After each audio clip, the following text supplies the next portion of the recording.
राज्यातील पत्रकारांना धमकावणे, मारहाण करणे अथवा त्यांच्या कामात अडथळा निर्माण करणे यासारख्या घटनांकडे सरकार अत्यंत गांभीर्याने पाहत आहे।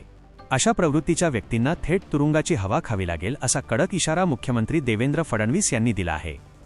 लोकशाही व्यवस्थेत पत्रकार आणि माध्यमे हे चौथे स्तंभ असून समाजातील विविध प्रश्न, जनतेच्या समस्या आणि शासनाच्या योजनांची माहिती लोकांपर्यंत पोहोचविण्याचे महत्त्वपूर्ण कार्य ते करतात। त्यामुळे पत्रकारांवर होणारे हल्ले, धमक्या किंवा दबाव टाकण्याचे प्रकार हे केवळ व्यक्तीवरचे हल्ले नसून लोकशाही व्यवस्थेवरील थेट आघात आहेत, असे मुख्यमंत्री म्हणाले। राज्यात पत्रकारांना निर्भयपणे काम करता यावे, त्यांना संरक्षण मिळावे आणि दोषींवर तातडीने कारवाई व्हावी यासाठी सरकार कटिबद्ध असल्याचे त्यांनी स्पष्ट केले। पत्रकारांच्या सुरक्षेसाठी आवश्यक त्या उपाययोजना राबविण्यात येतील, तसेच कोणत्याही राजकीय अथवा सामाजिक दबावाला बळी न पडता दोषींविरुद्ध कठोर कारवाई केली जाईल असेही त्यांनी नमूद केले।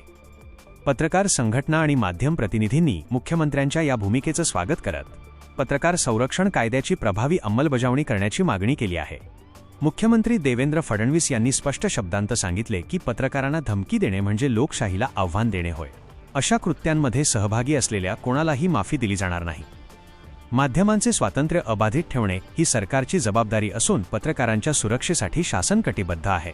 या पार्श्वभूमीवर मुख्यमंत्र्यांनी पत्रकारांना धमकावणाऱ्यांवर कठोर कारवाई करण्याचे, गुन्हे दाखल करून आरोपींना तातडीने अटक करण्याचे, प्रकरणांची द्रुतगतीने सुनावणी करण्याचे, पत्रकार संरक्षण कायद्याची प्रभावी अंमलबजावणी करण्याचे आणि पत्रकारांच्या सुरक्षेसाठी विशेष यंत्रणा निर्माण करण्याचे ठोस निर्देश प्रशासनाला दिले आहेत।